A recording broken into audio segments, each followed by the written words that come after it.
Hello everyone, this is Jimmy and welcome to episode 25 of Nuclear Earth Reirradiated, where we are currently working on the essence of the Eternal Sword.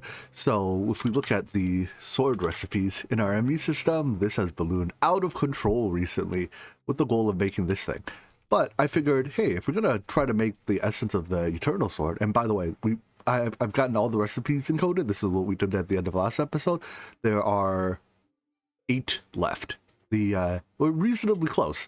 Unfortunately, almost every single one of these 8 is like a different progression path or something else we have to go farm or find, but we'll get around to it. Anyways, out of curiosity though, I went ahead and dropped in all the recipes to get us to the Sword of the Cosmos. So there's the sword itself and then all the sub recipes. And assuming I did this right, we should be able to request the Sword of the Cosmos and see what exactly we're missing. So looking through this, what catches my eye is where apparently we need 20 or 52,000 more piles of neutrons. My current production rate is just about 5,000 a day. So this is 10-ish days worth. I'm estimating a bit there. It might be 4,000, it might be 6,000. I'm not quite sure. But it's ballpark 5,000 a day. So this is 10-ish days. I suspect it won't take 10 days to get everything else ready, which means that what I'll probably do is go on a relativistic speed vacation once we near the end of the pack, and magically, the last 5-ish, 6-ish days, week-ish will pass for me in 1 day for you guys, and that'll be nice and nifty. That is how relativity works, right? I may have gotten this backwards last time as well. I don't know. Anyways, beyond that, though, if we get to the bottom, it's a list of all the things we need. All right, so it's really 121 of each singularity, huh? That's actually a lot less than I expected. Most of these singularities are... I think we can actually create on-demand crafting of singularities, so we can do them all in a single neutronium compressor. Let me show you what I mean. So because we can encode so many recipes, or so many items into one package, can I actually just straight import this? No, it doesn't automatically import 3,700 blocks of iron. So what is 3,700 divided by 64? That's less than 81, right? And that's probably the highest number, 39. That's still less than 81. As long as it takes less than 81 stacks, we can actually make all our singularities on demand. Just using iron as an example here, this is 5,700 or 3,700 blocks of iron. Now, technically, we don't have to necessarily use package auto for it. Every 9 blocks of iron can then be further compressed into double, triple compressed iron, which actually does mean that we could have encoded this as at least we can very likely encode it as, definitely, because it's like a stack of triple compressed, and then less than a stack of double compressed, and less than 9 double compressed, and less than 9 single compressed, and less than 9, well, single compressed is regular iron. But whatever, I'm gonna do it this way just because we're crafting the blocks on demand anyways. I'm storing them as, ingots. So this will minimize the number of compression steps we have to do. So anyways, save that. I'm going to make a separate packager for it as well, I think. Although, it probably doesn't matter. It does, however, absolutely need its own unpackager. So if you're going to have an unpackager, basically you need one unpackager per machine. They're kind of like applied logistics interfaces, right? And I personally just find it easier to keep the same recipes in both the packager and the unpackager. That way you don't get confused thinking like, which packager is this recipe in, and then which unpackager is that recipe in. This way just keeps them in a one-to-one relationship. Anyways, now if I were to order that sword, the number of bytes, by the way, is going to go up, not this sword, the Cosmos. The number of bytes is going to go up incredibly fast. Oh boy, yeah. Because now it's, apparently using 2.5 million iron ingots. And this is apparently less good of an idea than I thought. All right, then, we're going to stop doing this, and I'm going to set up passive crafting for the singularities, and then we're just going to craft them all until we're going to craft each one until we have 121 and just manually cycle through them on our one neutronium compressor, if you forget, this thing uses like 2 blocks of neutronium, and that's what, almost 2,000, right? In fact, it uses over 2 blocks of neutronium, which is over 2,000, well, 2,000-ish nuggets, and I just don't want to spend that much neutronium on additional compressors, so we can make do with one. The way I set this up is with a ME interface to stock the item that has a level emitter, looking at the number of singularities we have, pushing the items into a compactor, which compacts them down into block form. What this will end up doing is, when we make the last one, it'll overshoot by a little bit because of the internal buffer, but that's probably okay. I think that's fine. And then those items get placed into a neutronium compressor. The limit here appears to be that the neutronium compressor only accepts 1 item per, I assume it's tick. It looks like we still have a little bit of lag, which is annoying. But yeah, it's a bit slower than I had expected. But this is all the more reason that we should do it passively and not on demand. This will take literally forever to do on demand. I thought it would accept items as fast as you could jam items into it. I think that's the other Singularity maker, the one from not the one from Avaricial, but the one from Extended Crafting, crafts as fast as you jam items into it. There's an energy requirement too to that one, but this one is a little bit slow, shall we say. Anyways, what we did see though is that the to make the singularities, it takes something like 3 million blocks to make 100, or to make 121. So I'm a little concerned that not all of these singularities will be able to make 3 million ingots of. So iron is probably one of our most resourceful things, where we were still short a little bit. We apparently had enough wait, why do I have iron ore to use? Oh, I probably knows to use like abyssal iron ore or something. Well, but even then I only have 100 pieces. I don't know. Why are you able to craft iron ingots? You're not. Okay, it was probably going to complain about not having iron ingots somewhere else down the line. But some of the other materials that are more sparse, like emeralds,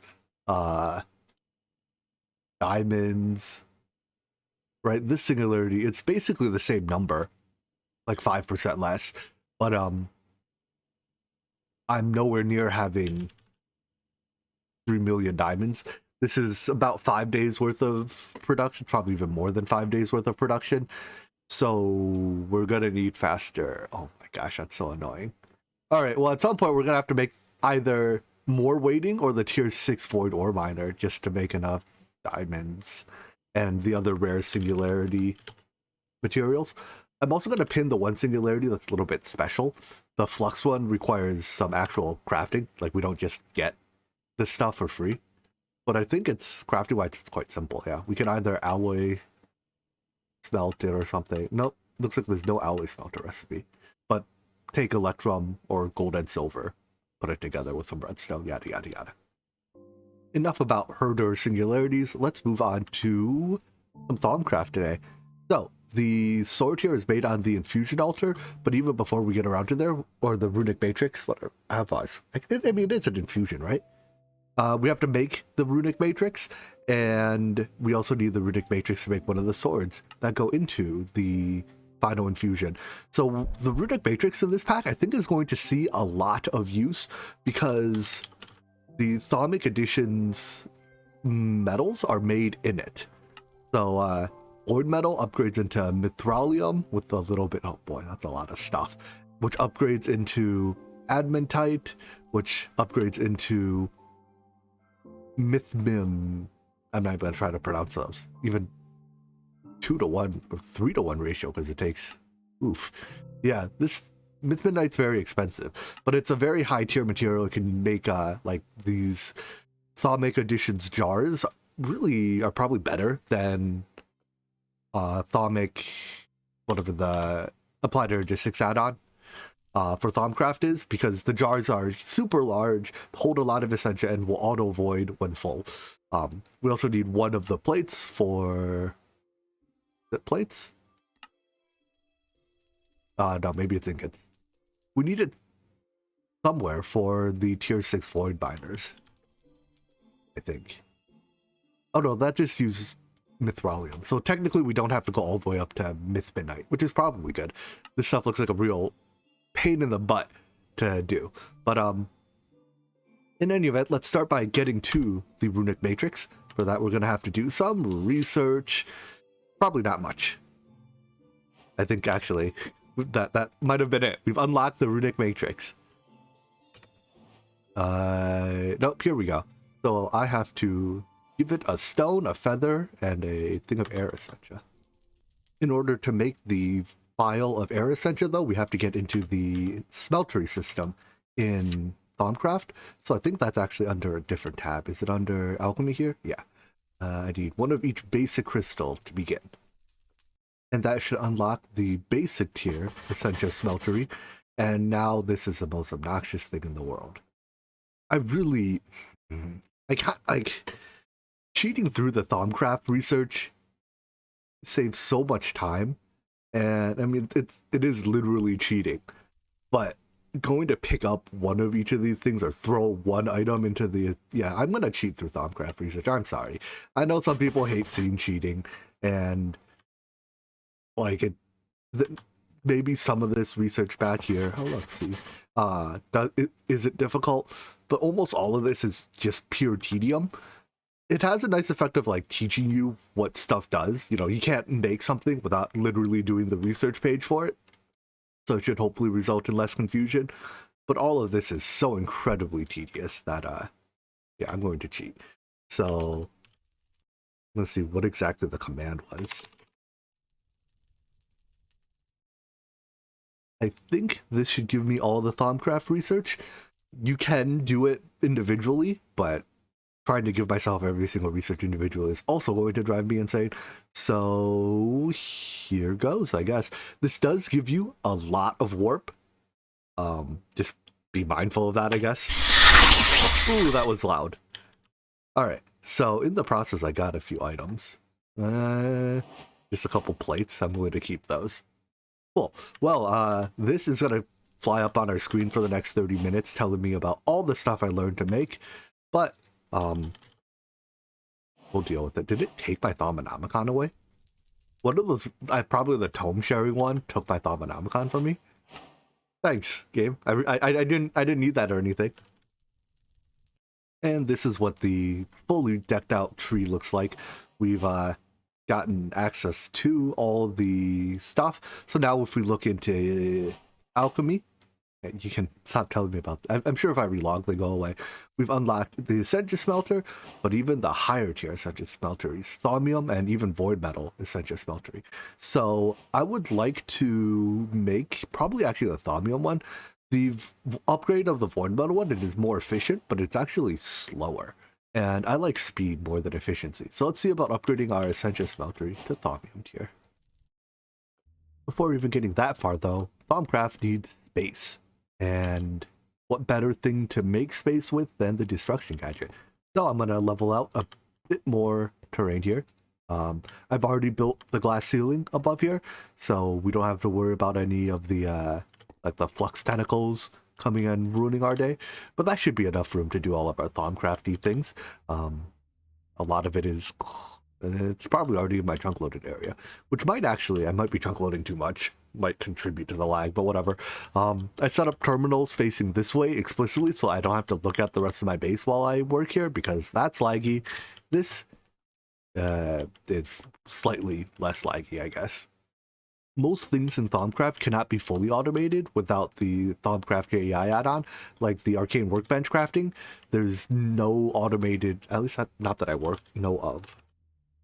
There's no automated equivalent to the Arcane Workbench. Oh boy, that's... let's see if anything actually uses the Workbench in its crafting recipe.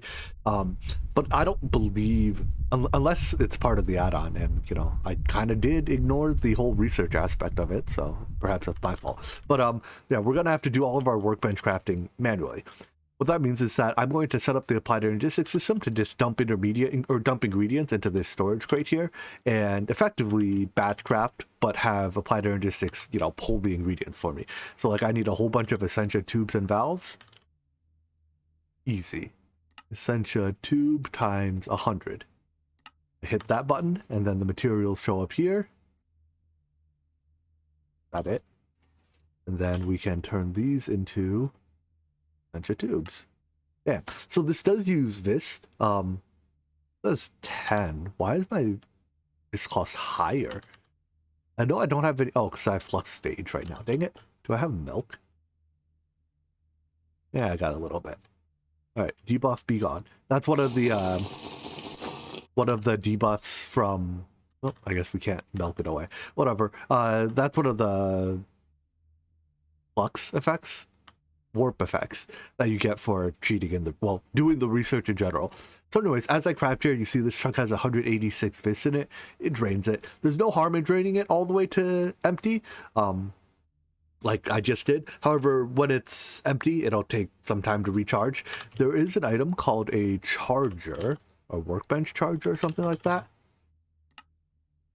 It looks just like that one. This one.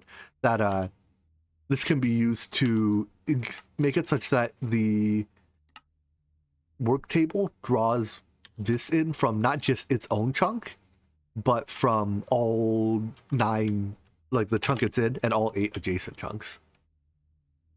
Making the workbench charger requires great wood, so that's one of the unique trees from Thaumcraft, I guess. All it is, it's just like a very tall tree. They generate somewhat sparsely in these hostile grasslands biomes. Just come and drop the tree. Oh, you're not empowered? Excuse me. I'm trying to cut a tree here. Are you not dead? Oh, come on, there's more of them. Anyways, that should just... Oh, I thought it chopped the entire tree. Like, this one tree should be enough wood to last us basically forever. The saplings can also be got from one of the void miners, the botanical miner. So, they're not too difficult to get nowadays. Anyways, I'm just going to harvest a little bit of this and then we can head back. That one tree yielded just under 2 stacks of logs, so that's quite good. There is another rare Thaumcraft tree called the Silverwood tree, although it doesn't look like one generated in this biome here. We'll probably end up getting the sapling from a void miner, because it is significantly more rare than the Greatwood. I've run into a problem here. The workbench charger costs 240 vis to craft. That's because I still have 3 minutes left on my flux phage effect. However, this chunk only has 170 something vis in it. So I think what I'm going to do is actually just take our workbench and roam around a little bit, see if I can find a chunk that's a bit more vis rich. And if I find one before a richer chunk before our flux phage wears off, we'll just craft it there. If not, we will, I guess, just I don't need the workbench for this, do I? The thermometer? No, this thing, thermometer. Do it as well. Yeah, just by holding it, you can hold shift if you want to see the exact details of what's in the chunk. Normally there's magical forest biomes that are extra rich in this. I don't know what counts as a magical forest biome in here. There might just not be one. Or maybe the frozen biomes are magical. These abyssal land Shadowland hills seem to be very magical up at 300 in the chunk. If it turns out we need to do a bunch of very high vis crafting, I think we'll do it here. But this will probably, at least for now, I'll only use this chunk the one time. Let's see, what am I making with this? The charger. These snowy biomes do seem slightly more magical, although that might just be like confirmation bias than the regular wasteland. I'm not 100% sure either way, but that's our charger. And now that we can draw out of 9 different chunks, we really won't be limited by overall max vis, even when we have the flux phage debuff. So, did I leave my table? No, I brought it back with me. Good.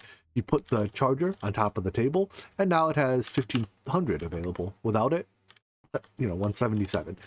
That's about times 9. So yeah, it's now drawing out of 9 chunks, which also increases its recharge rate by 9 times because each chunk recharges independently. Alright, make me a few more of these. And I guess I just keep crafting until we can make the Essentia smeltery. In addition to the Essentia smeltery itself, we can place some of these auxiliary slurry pumps on each of these 3 ports next to it to speed it up. So up to, I don't know if it's up to 2 or up to 3, the book probably tells me. But we have to make them. And in order to make them, we have discovered a way to make it faster, placed on the side. yada yada yada. So I guess we could probably do all three. But the recipe for them requires silverwood. So I guess it's time to do the silverwood already. For this, we may as well just set up another tier 5 void miner. I'll set it up very briefly as a botanical miner, and then I think I'll switch it back over to, well, switch it over to a ore miner so that we can get our ores faster. This third void ore miner, when it's set up, I'll have it, the lens set to whatever resource I'm trying to make singularities of, right? Well, I guess whichever resource I'm low on for singularities. Oh, look, we have 14 already.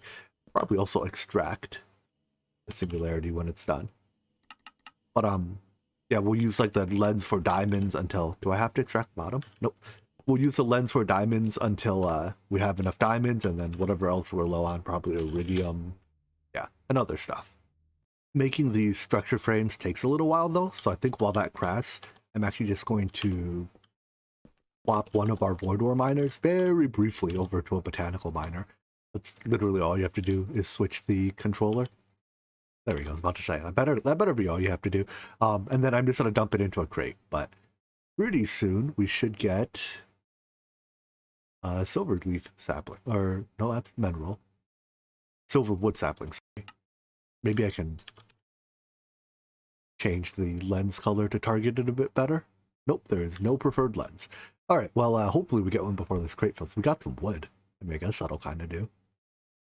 After just a minute or two, we've gotten an entire crate of various saplings, wood, etc. This is probably just straight up enough, so I'm going to swap this back to the ore miner, hook it back up to the laser network, put stuff away, and then probably grab a chest transporter and just dump all of this stuff into the ME system. I think I have an importer here somewhere.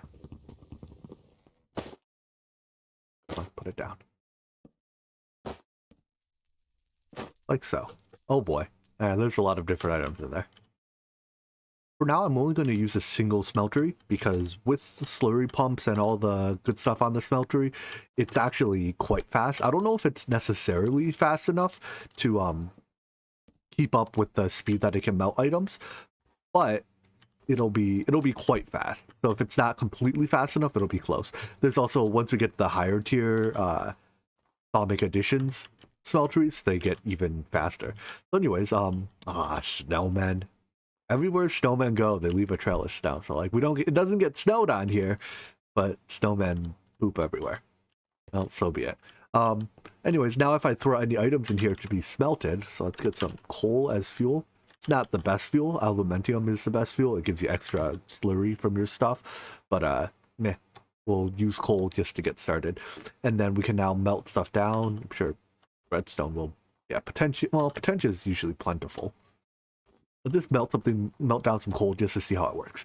So it turns items into this slurry, and then the slurry gets placed into these alembics, which gets sent via these filling Essentia transfusers to the jars that I have to make and place over there. So let's make some Thaumcraft jars.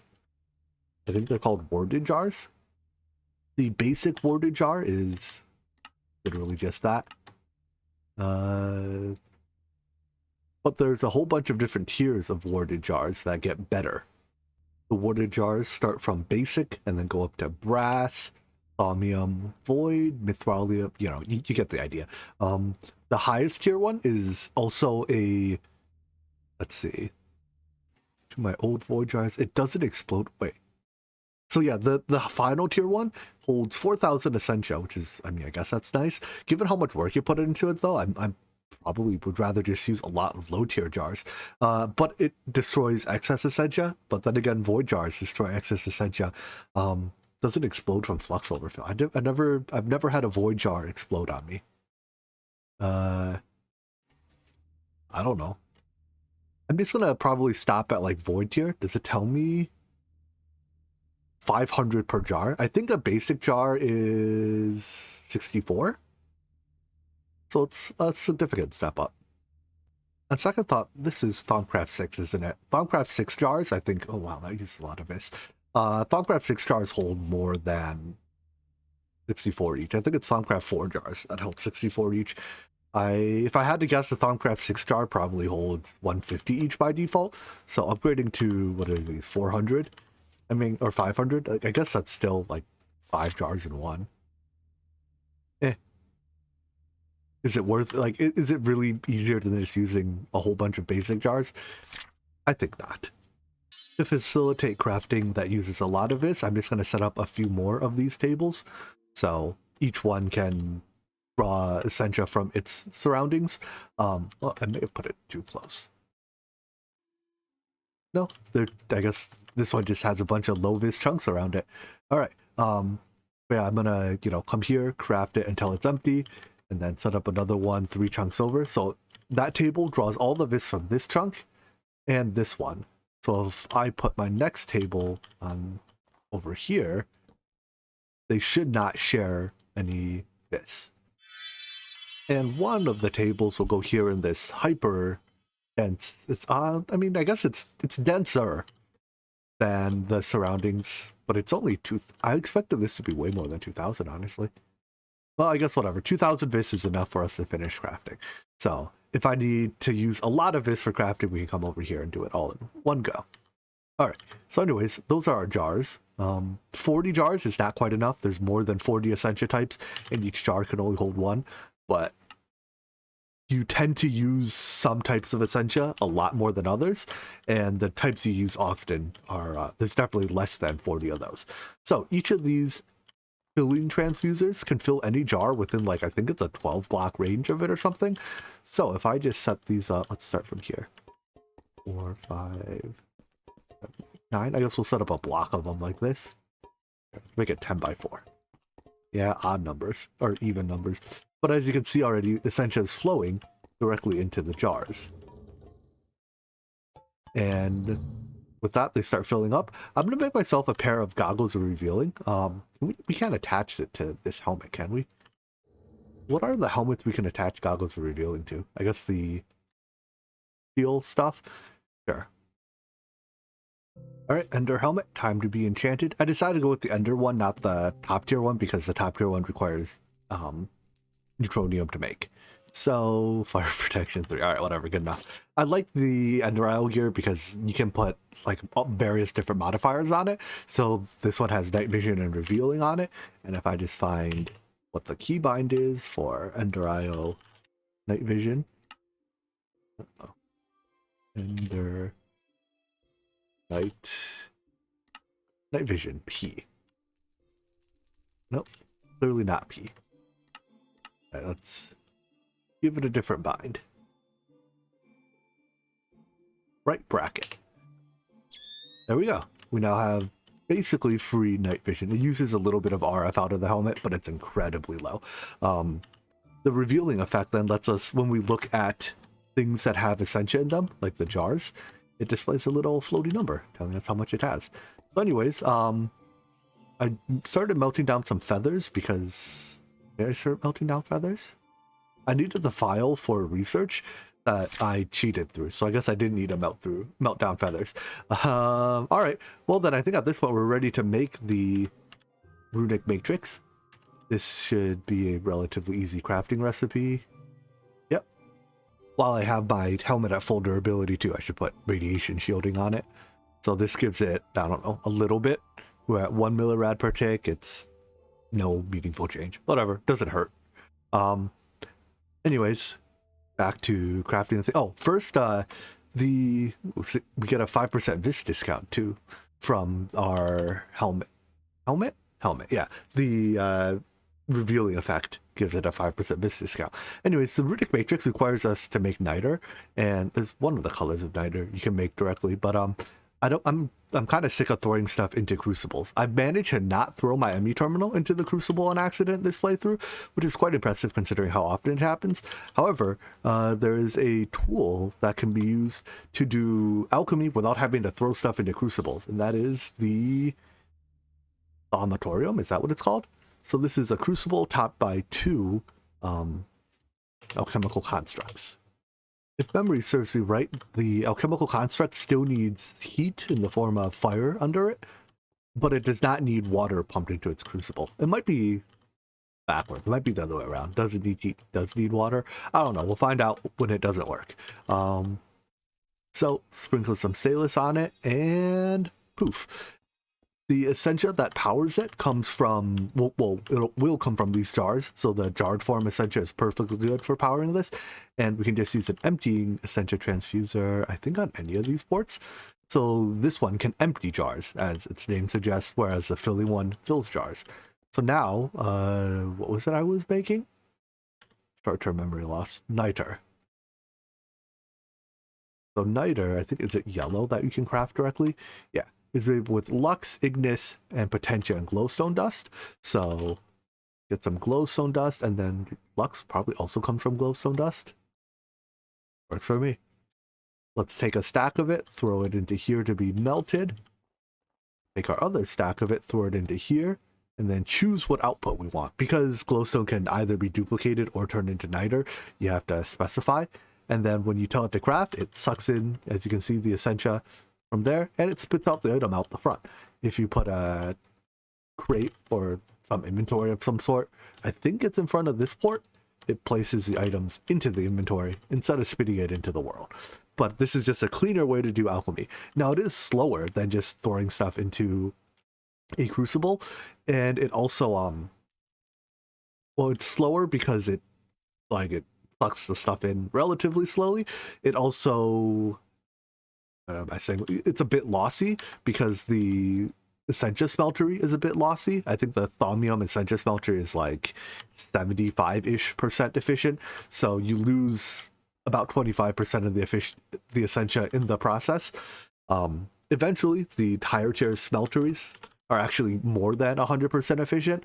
I think the Midnight one, according to the book here, is like 150% efficient. So if an item has, say, 10, it doesn't say, but if an item has, say, 10 aspects in it and you melt it down in that smeltery, well, you get 15 aspects out. That's magic. To build the Runic altar, make this multi-block as shown in the book, which I believe I've done right, and then hit the center, either, I forget which, I guess that one, with Salus Mundus, and bam, it forms this cool looking thing. Then you see that there's a stability value when you look at it. I think positive stability is bad, I think. Well, anyways, the point is you want to keep your altar stable. So to do so, you want everything built around it to be symmetrical. So all the pedestals I'm placing here will be placed symmetrically. In fact, I'm just going to probably only place that many for now. We'll come back and do the rest later when we have to do that mega recipe. But for now, I don't think anything's going to use more than, I don't know how many that was, 20-ish 20-ish pedestals. And then you can right click it to see the new stability value, although I don't think anything I added actually changes stability. So then I'm going to place these stabilizers nearby. Stabilizers connect to any adjacent pedestal, and you see they glow with like the little rune here. They also convert flux into abyss or something like that, causing these like little whiffs to come out. I'm pretty sure that's more or less a harmless effect, well, even a slightly beneficial effect. So let's scatter some of these throughout. They have a limited range, like they can only affect pedestals up to 15 blocks away, and I believe that actually increases stability a little bit. Maybe not. You might have to click it with that caster gauntlet to get it to update. There we go. So now it's, I guess because it's gain a cycle that maybe positive is good stability. I forget. Oh, nope. It's because I don't have things laid out symmetrically. I need 2 more stabilizers. We'll keep things symmetrical. So symmetry is a big deal. If you have asymmetry, need them thumb. If you have asymmetry, it causes your stability to be bad. Although it does say very stable. There we go. With full stabilizer symmetry, our stability value is higher. So I think that means higher is good. Anyways, we can further improve that by dropping skulls around. So skulls, candles, a couple other, like, I don't know, cryptic stuff can further increase their stability a little bit. That increases it to that. I don't recall if... Ooh, those skulls are creepy. I don't recall if all skulls count as the same category or if different mob skulls count as different categories, but there are limits to how much stability you can gain. Yeah, I guess all skulls probably count as the same. there are limits to what you could gain from picking stuff around. You need a relatively high variety of items to get a lot of stability. Although, honestly, what you have, so the way instability works is that if a recipe is crafting and you are not feeding it Essentia, instability creeps up. And if instability gets too high, it causes bad effects to happen. Usually, like, items get knocked off pedestals, or you receive debuffs for standing around. Relatively minor things. I mean, I guess items getting knocked off pedestals is pretty major. But these stabilizers will eat instability effects. They have a small internal cooldown, which is why you need at least some amount of base matrix stability, but I think 1.37 is more than enough to, with this many stabilizers, to handle even the worst of recipes. It looks like it took us an entire day just to end up building the Runic matrix, so we have no time to actually put it to use today. However, we've gotten a lot of the groundwork for Thaumcraft out of the way. The research, I'm going to count the research as being done. The like melty stuff, building the matrix, yada yada yada. So next time we get to come back and do the fun stuff of automating all these processes. At least automating the Runic matrix. I probably won't automate the Essentia smelteries this time. I'll just batch melt in it, because automating the Essentia smeltery is a relatively high amount of work. And while we do need to do a lot of infusion in this pack, it's not quite at a level where we can't handle it by just throwing stacks and stacks of stuff into the Essentia smeltery at a time. So anyways, I hope you guys enjoyed this video, and I hope to see you in the next one. Take care. Bye-bye.